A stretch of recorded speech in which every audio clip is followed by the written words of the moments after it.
Hi friends, हमारी YouTube channel में आपका स्वागत है।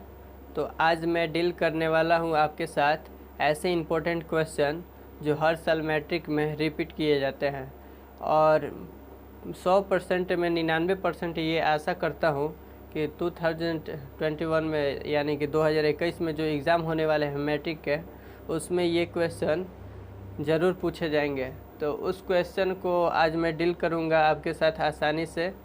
तो चलिए स्टार्ट करते हैं। तो क्वेश्चन आज का है, आप तो बोर्ड पर देख चुके होंगे कि बोर्ड पर क्वेश्चन लिखा हुआ है कि सिद्ध करें कि अवतल दर्पण में फोकस दूरी त्रिज्या की आधी होती है। ये क्वेश्चन 2-3 तरीक़ों से पूछे जाते हैं एग्ज़ाम में ताकि स्टूडेंट कंफ्यूज हो सके, इसलिए इस क्वेश्चन को अलग अलग तरीक़ों से पूछे जाता है। तो चलिए मैं बताता हूँ। ये 2 तरीक़ों से पूछे जाने वाले क्वेश्चन है कि सिद्ध करें कि अवतल दर्पण में फोकस दूरी त्रिज्या की आधी होती है। फोकस दूरी त्रिज्या की आधी होती है यानी कि = F=R/2। या इसी क्वेश्चन को पूछा जा सकता है कि सिद्ध करें कि अवतल दर्पण में त्रिज्या फोकस दूरी की दोगुनी होती है। एक बार पूछा जा सकता है कि F=R/2 यानी कि फोकस दूरी त्रिज्या की आधी होती है या त्रिज्या फोकस दूरी की दोगुनी होती है। तो चलिए इसको समझने के लिए फर्स्ट ऑफ ऑल हम इसके लिए फिगर बनाएंगे कि एक हमने अवतल दर्पण लिया।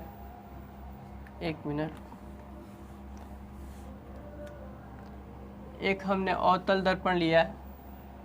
अवतल दर्पण में आप जानते होंगे कि अंदर वाले जो साइन होते हैं, सतह होती है, सरफेस, इस साइड से दिखा जाता है और इसके आउटर सरफेस को पेंटेड किया जाता है यानी कोटेड, जिसको हम बोल सकते हैं कि इसको रंगा होता है। माना कि दर्पण एक M और N हमने लिया, इस दर्पण का, अवतल दर्पण का नाम हमने MN लिया और इस पर P हो गया ध्रुव। P ध्रुव लेने के बाद हम लेंगे फोकस और यहाँ centre of curvature, that means वक्रता केंद्र। वक्रता केंद्र लेने के बाद इसमें हमें दिखाना होगा कि F=R/2 कैसे होता है। तो इसके लिए हम एक रे, दैट मीन्स किरण को आपतित करेंगे। ये किरण माना कि A और B हो गया। A B किरण लेने के बाद जब यह अवतल दर्पण पर आपतित होता है, पड़ता है, तो यहाँ से रिफ्लेक्टेड होने के बाद, रिफ्लेक्टेड का मीन्स मतलब है यहाँ कि परावर्तित होने के बाद, जब A B किरण आपतित होने के बाद परावर्तित होती है फोकस दूरी से, तो फोकस दूरी से आपतित होने के बाद परावर्तन के नियम से इस पर जब लंब डाला जाता है तो यहाँ 2 कोण बन जाता है। एक होता है I, जिसका नेम I हम ना लेकर के हम लेंगे 1, और एक होता है R, जिसको हम 2 लेंगे। IR लेने के बाद एक एंगल यहाँ भी बनेगा कोण, तो इसका नाम ले लेते हैं 3 लेने के बाद हम जानते हैं कि किसी भी ध्रुव और फोकस के बीच की जो दूरी होती है उसे फोकस दूरी बोला जाता है। क्या कि किसी भी ध्रुव और फोकस के बीच की दूरी को फोकस दूरी बोला जाता है। तो इसे हम डिनोट करेंगे स्मॉल f से। और सेंटर ऑफ कर्वेचर यानी कि वक्रता केंद्र और ध्रुव के बीच की दूरी को हम लेते हैं त्रिज्या, जिसको कैपिटल R से डिनोट करते हैं। और ये आउटर साइड हो गया अवतल दर्पण का। इसमें हम इतना फिगर पहले हम समझ लेते हैं कि एक अवतल दर्पण MN है। इसमें AB एक आपतित किरण है जो दर्पण से परावर्तित होने के बाद फोकस पॉइंट F से गुजरती है, जो C पॉइंट से लंबवत डाला जाता है। तो यहाँ एक इंसिडेंट रे यानी कि आपतन कोण और रिफ्लेक्टेड एंगल यानी कि परावर्तन कोण 2 बनता है। इसके बाद यहाँ से हम देखेंगे कि F और P के बीच की दूरी को F कहते हैं और C और P के बीच की दूरी को R कहते हैं। और इसके बाद हम सिद्ध करने के लिए चलिए स्टार्ट करते हैं कि हमने एक माना है क्या MN दर्पण। वो दर्पण कौन सा है? अवतल दर्पण है। तो लिखेंगे माना कि mn, साथ में आप लिखना चाहें तो लिख सकते हैं, वरना वीडियो को रोक करके पॉज करके इसके बाद आप नोट्स बना ले। हाँ, और नोट्स बनाने के बाद से एक बात याद आया कि आप अपने साथ हमेशा पेन और कॉपी को ज़रूर रखें और इस क्वेश्चन को आपको समझने में आसानी होगी। चलिए बताते हैं। माना कि mn एक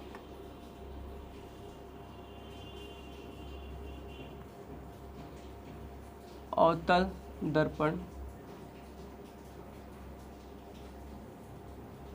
दर्पण है जिसमें को बोला जाता है प्रधान अक्ष, जो जिस पर सी होता है, पी एफ होता है और पी होता है, इसे प्रधान अक्ष बोला जाता है।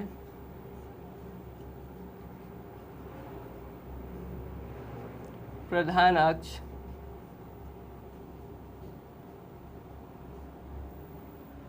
जिसमें प्रधान अक्ष के समांतर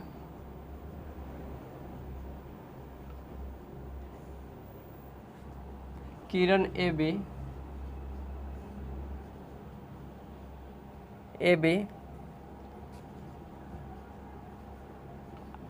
आपतित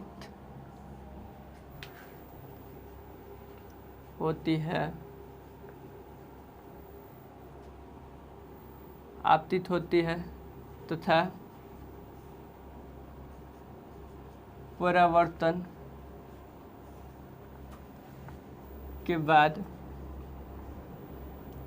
परावर्तन के बाद फोकस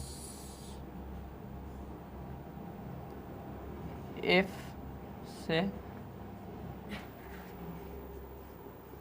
गुजरती है। हमने इसके बारे में जो पहले लिया है उसको डील कर दिया है कि माना कि mn एक अवतल दर्पण है जिसमें ध्रुव P, फोकस F तथा वक्रता केंद्र C है, जिसमें प्रधान अक्ष के समांतर प्रधान अक्ष के समांतर, और यहाँ से समांतर से आइए हम समझ लेते हैं कि समांतर कहते किसे हैं। कि यदि दो रेखा होता है, दोनों रेखा के बीच की and point and starting point दोनों सेम लेंथ होता है तो इसे समांतर रेखा कहते हैं। तो उसी तरह से AB और CP एक दूसरे के समांतर हैं। परावर्तन के नियम से हम देखेंगे। परावर्तन का नियम हम देखेंगे कि क्या कहता है।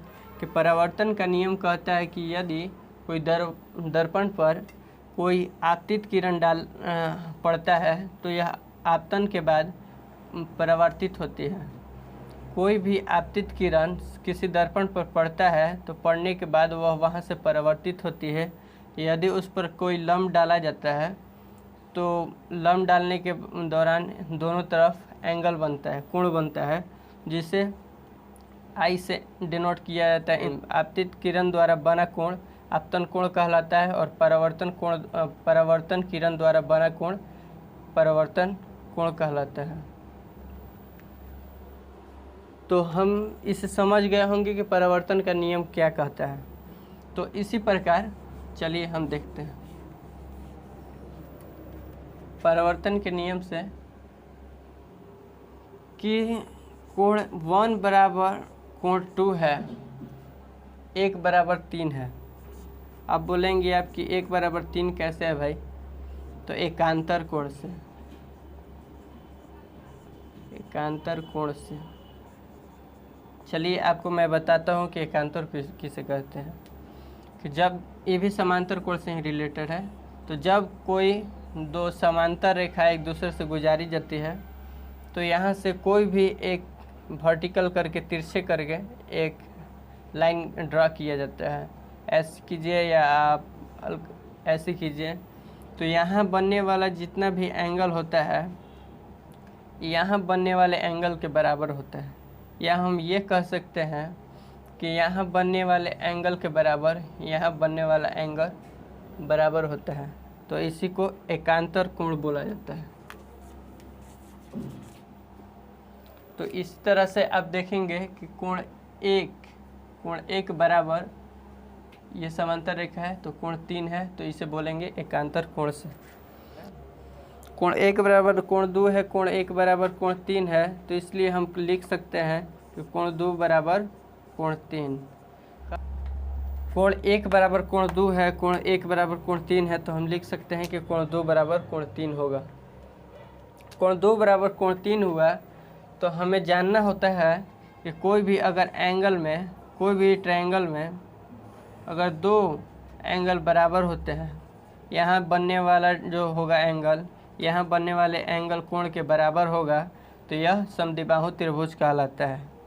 समद्विबाहु त्रिभुज कहलाता है। तो इसलिए हम यहाँ से जानेंगे कि जब कोण दो बराबर कोण तीन है, तो इसलिए बी एफ सी क्या हो जाएगा, एक समद्विबाहु त्रिभुज हो जाएगा।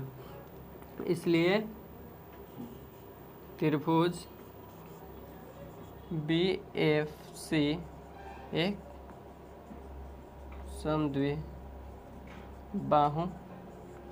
त्रिभुज है। समद्विबाहु त्रिभुज से ही आपको अंदाजा लगा होगा कि समद्विबाहु मतलब दो बराबर भुजा, यानी कि दो बराबर भुजा, इसमें बी एफ के बराबर हो जाएगा और एफ सी के बराबर हो जाएगा। बी एफ के बराबर और एफ सी के बराबर, क्योंकि कि एक और मैं बात बता दूं कि अगर दो कोण बराबर होते हैं तो कोण के सामने वाले भुजा, जैसे कि बी एफ हो गया, तीन के सामने वाले भुजा कौन हुआ, बी एफ, और कोण दो के बराबर वाला हो गया सी एफ। तो यह एक दूसरे के हमेशा बराबर होते हैं। उसी प्रकार हमने देखा कि बी एफ बराबर सी एफ। तो इसके बाद हम देखते हैं कि यदि गोलीय दर्पण का द्वारा बहुत छोटा कर दिया जाए, नज़दीक कर दिया जाए, तो बिंदु बी और पी एक दूसरे के नज़दीक हो जाएंगे। तो यानी कि गोलीय दर्पण के जब द्वारा करेंगे तो जो बिंदु बी है वह पी के नज़दीक हो जाएगा, नज़दीक या इसी बिंदु पर स्थित हो जाएगा। तो जो बी एफ होगा, बी एफ पी एफ के बराबर हो जाएगा। तो चलिए इसको लिखते हैं कि यदि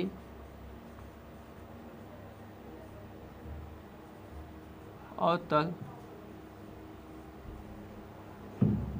दर्पण का द्वारा छोटा कर दिया जाए तो बिंदु बी ध्रुव पी के नज़दीक होगा। यदि बिंदु बी ध्रुव पी के नज़दीक होगा तो क्या होगा कि बी एफ बराबर पी एफ। इसलिए बी एफ बराबर पी एफ हो जाएगा। तो हमने इसके पहले देखा था कि बी एफ बराबर एफ पी होता है, तो इसके बदले हम लिख सकते हैं कि सी एफ या एफ सी, इसको सी एफ बोलिए या एफ सी बोलिए, बात बराबर है।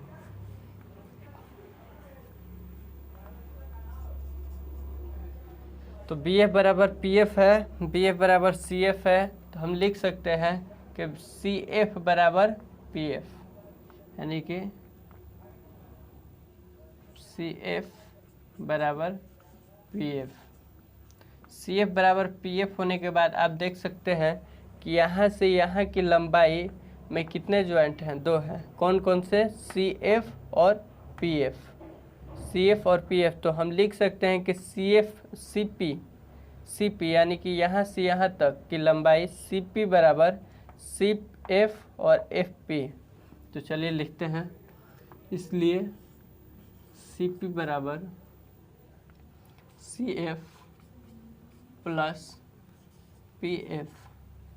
चूँकि हमने देखा कि सी एफ बराबर एफ पी है, सी एफ बराबर एफ पी या पी एफ है, तो हम पी एफ के स्थान पर हम सी एफ के स्थान पर पी एफ लिखेंगे, क्योंकि हमें सिद्ध करना है कि आर बराबर 2f या एफ बराबर r/2।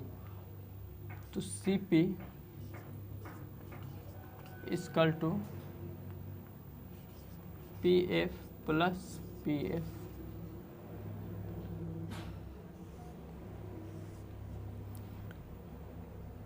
CP बराबर हम लिखेंगे 2PF, क्योंकि एक PF दो PF, तो CP बराबर 2PF।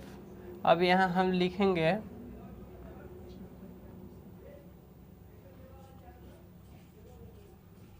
चिन्ह परिपाटी से।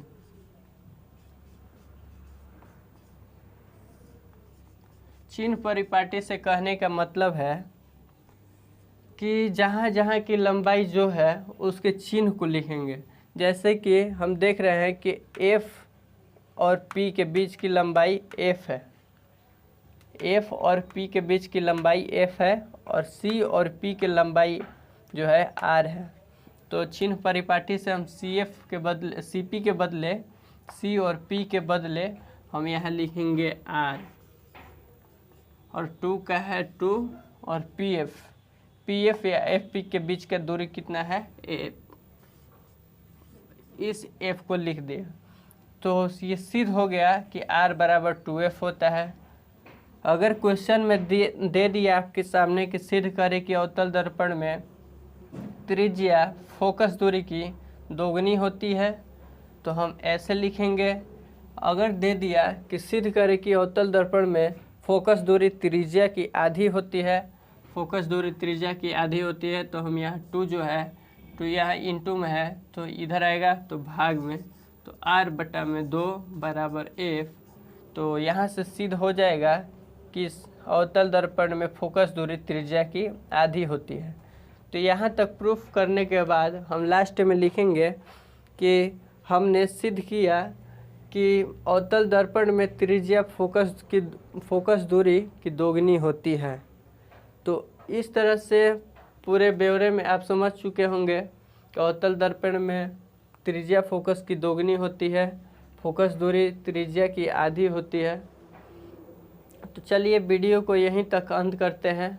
आशा करता हूं कि आपको ये वीडियो अच्छी तरह से समझ में आई होगी।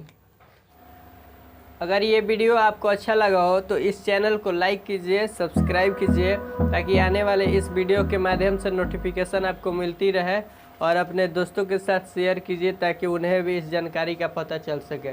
तब तक के लिए दोस्तों bye bye, take care, see you in the next lesson. अगर ये वीडियो आपको अच्छा लगा हो तो इस चैनल को लाइक कीजिए, सब्सक्राइब कीजिए, ताकि आने वाले इस वीडियो के माध्यम से नोटिफिकेशन आपको मिलती रहे, और अपने दोस्तों के साथ शेयर कीजिए ताकि उन्हें भी इस जानकारी का पता चल सके। तब तक के लिए दोस्तों bye bye, take care, see you in the next lesson.